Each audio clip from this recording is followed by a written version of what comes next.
After hearing what President Trump had to say at our Ingraham Angle town hall, did that sway the minds of the undecided voters that we spoke with on Monday? Now, Raymond Arroyo's here, and we brought back the 5 undecided voters from South Carolina. And on Monday night, Jason, Tracy, Eric, Dakota, and Matt were all with us. So did the town hall sway any of you? Yeah. I think that it did. Tell us how. You know, Donald Trump, if I could summarize what he said in one word, it was just strength. He had a way about him that just, you know, demanded attention, and he really sounded like the kind of leader that I would want to vote for. He said one line that really stuck with me, Laura, and that's this: my success will be my revenge. That right there is the line I've been wanting to hear from Donald Trump this whole election cycle. Is he running again to get revenge, to pay back? Who do we have to attack? The vendetta? No, it's my policies, my platform, my results. That will be the revenge. Tracy was really concerned about how Donald Trump was going to deport the 10 million aliens he promised to deport. Did he satisfy you with his answer today? A little bit. He said we need to get the bad ones out. He said he's going to use law enforcement, but I'm wondering how that's going to go down in states like New York and California or other they want to sanctuaries. get rid of them there. They don't want to get rid of them in New York. They don't want the migrants in New York. That's my point. He won't be able to deport in all cities and all states. In fact, where they need it the most, he'll probably be the least effective. Jason, what about you? Yeah, he answered all of my questions about getting the fentanyl and all the drugs out over the border. You know, and I think he'd be great to strengthen the homeless and try to help solve that. And Eric, you were concerned about the tone that Donald Trump has had in the past.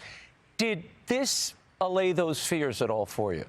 Today, he was so likable. Guys, when he walks into a room, he owns the room.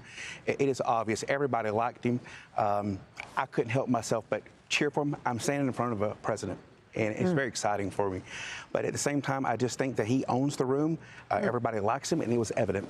It's hard to not like President Trump. Yeah, Dakota, he didn't, use any, nicknames of Nikki Haley. He kind of went just right over Nikki Haley. He didn't spend a lot of time. Was that something that you'd think would be attractive to younger voters and women voters? I think it would. I think a lot of young people kind of see that, and they're a little turned off by that. And I think that what I saw was a very intelligent town hall. I think that he did a great job just sticking to it.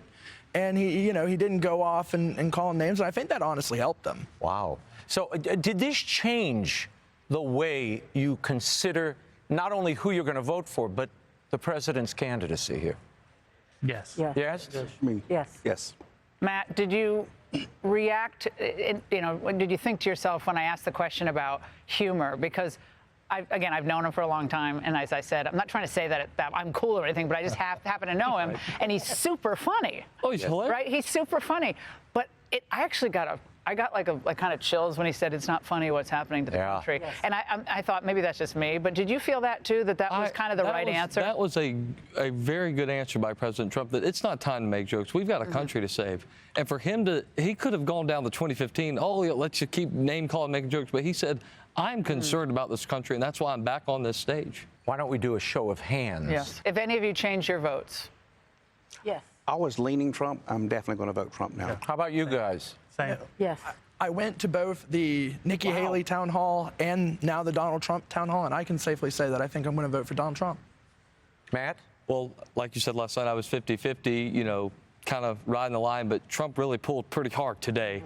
I really enjoyed we didn't have to talk jokes. Let's just talk policy. And for once, we got that out of Donald Trump today. I think what we've seen here, though, yesterday, at least 3 of you were very undecided.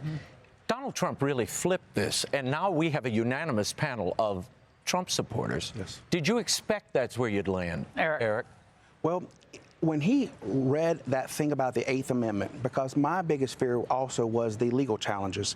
And to me, even though it was simplistic, it showed me he had at least a strategy. Like he has a plan to get out of these troubles.